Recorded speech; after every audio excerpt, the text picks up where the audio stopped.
So you've probably heard about the Great Commission. In Matthew 28:19, the last thing that Jesus says before he leaves his disciples is, "Therefore, go and make disciples of all nations, baptizing them in the name of the Father and of the Son and the Holy Spirit." The Great Commission, as we call it, is Jesus' last directive to us, the thing he tells us that we have to do. We have to go, he says. Make disciples of all nations and baptize them into the kingdom. Jesus didn't just give us the option. He didn't say if you feel like it or if it's not too hard or inconvenient.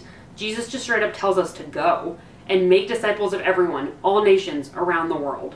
So my question to you is, how have you been called? How is God asking you to fulfill the Great Commission? There are so many ways: going, sending, prayer, financial support. Everyone has a role to play, and no role is bigger or smaller than the other. 1 Corinthians 12:12 says, just as a body, though one, has many parts, all of its many parts form one body.